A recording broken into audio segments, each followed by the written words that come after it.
Greetings, I'm reading today from Numbers chapter 13, verses 23 to 28 and 30 to 31. Numbers chapter 13, verses 23 to 28 and verses 30 and 31. In the New Living Translation, focusing on a passage selected by Angus Bushan from his collection of devotional thoughts, the Bible in 366 days for men, women, boys, and girls. When they came to the valley of Ishal, they cut down a branch with a single cluster of grapes so large that it took two of them to carry it on a pole between them. They also brought back samples of the pomegranates and figs. That place was called the Valley of Ishal, which means cluster, because of the cluster of grapes the Israelite men cut there. After exploring the land for 40 days, the men returned to Moses, Aaron, and the whole community of Israel at Kadesh in the wilderness of Paran. They reported to the whole community what they had seen and showed them the fruit they had taken from the land. This was their report to Moses. We entered the land you sent us to explore, and it is indeed a bountiful country, a land flowing with milk and honey. Here is the kind of fruit it produces. But the people living there are powerful, and their towns are large and fortified. We even saw giants there, the descendants of Anak. But Caleb tried to quiet the people as they stood before Moses. Let's go at once to take the land, he said. But the other men who had explored the land with him disagreed. We can't go up against them. They are stronger than we are.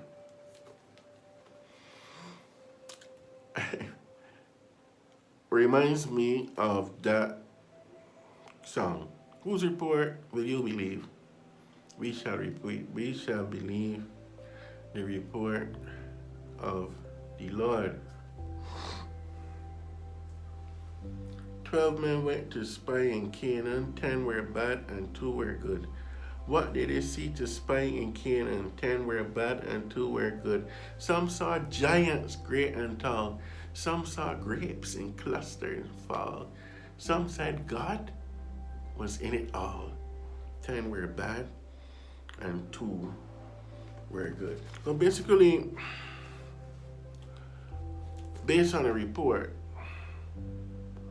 we take action. In modern days, every time you want to do something, you go online and you check Google or YouTube for a review. You go to TripAdvisor if you want to find out about a good hotel, about a restaurant. You go to Amazon for certain things. You go to YouTube, as I say, Google, some even Facebook. You want to hear what somebody else is saying. When you selecting a product on Amazon, you go all the way down to the bottom and you look for the reviews. If there is no review for this product, you most time pass on. And you hardly would buy it unless there is no other option for that product. But you want to hear what the people are saying. You want to know if this thing didn't last long because it was plastic. The card easily to be broken. However, you want to hear these things before you commit yourself to buy, to order this thing and wait for it and to use it, because you want something that's going to be worth the value, something that's going to be worth your money and your time. Well, that's why the spies went to Canaan to find out what was the prospect of victory. What they see there, and it says the majority came back. No, listen. These are the good things, the grapes and clusters, from the Valley of Ishal. But no, we can't invade there. The people large and many people there, and the bigger giants, and we so small. You have one man there, named Caleb. Said, listen. I'm ready to go and fight these people. I think we should go. And the others saying, no, brother, we can't go nowhere. We should not go. And then, but we know eventually they went. eventually. But what happens when you feel convinced and convicted of something, and then the majority say no, it's impossible? Even though the Bible says with God all things are possible, really and truly some things they're border on the impossible. But in reality, God can turn some kind of situation where you believe that this thing was done. No, there's no turning back from this. And yet, you say a little prayer, or some other person come around there with a boost of confidence, just like Caleb. I said, fellas, let's go. Ladies, let's go. Let's come together. Sometimes my wife would say, I have an idea. And when I hear this idea, from the time I hear her saying, I have an idea, I said, oh boy. Already I want to say no, because I am conservative. But actually, no, I take risks on a number of things. I try to do innovative things. But I guess maybe more in my time, I'll be honest here, reflecting. It's my devotion and so on. And she always thinking outside the box. She don't want to do anything normal, right? I have an idea, and I'll be like, oh boy.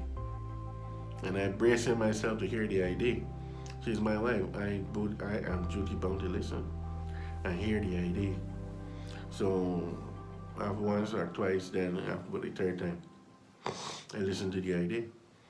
And when I hear this idea, I think it looking like it's gonna be a lot of work for me. Sometimes it's not even work for me, but it seemed risky for her, and I don't want her to take some risk and fail, flop.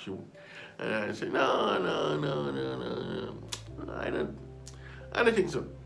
If I think that to get a bit more insistent and whatever, then I say, okay, listen, man, whatever you do, go forward. You don't really need me in this thing here.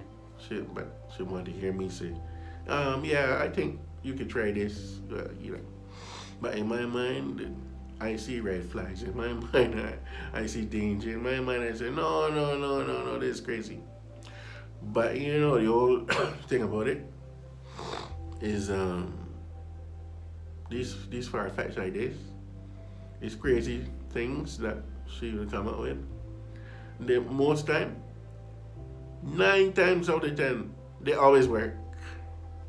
They always come out good.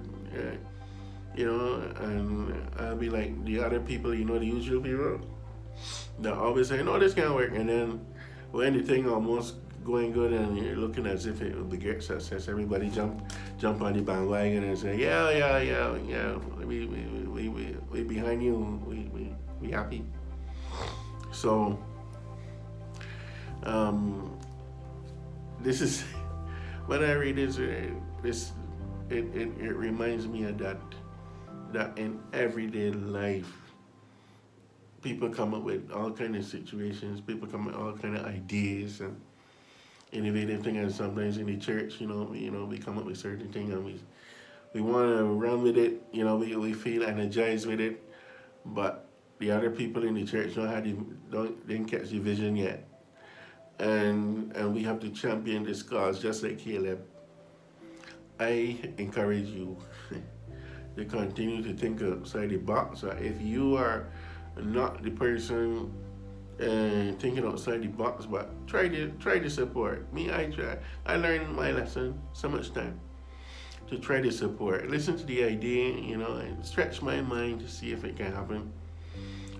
Don't stand in the way, try to give support, and of course, when it's going well, continue to support it and make sure that it will be successful. You know, every success is important in the work of God, because then those who are on the borders, on the sidelines, will be convinced that yes, serving God brings success, and and and Christians need that boost when something goes good. Here is that the nation of Israel were promised this land, but somebody else was already there. But yet God said, "It's yours. It will be yours." But they couldn't see how they would get it. You know, God had promised different things in the past and had led them through. And that's why Caleb stood up in there and said, "Listen, let's go. Let's go." Because he had experienced God delivering. And if you have experienced God in the past, don't doubt that He will not move again in the present, or that He will not do a great thing and a new thing in the future. Blessings.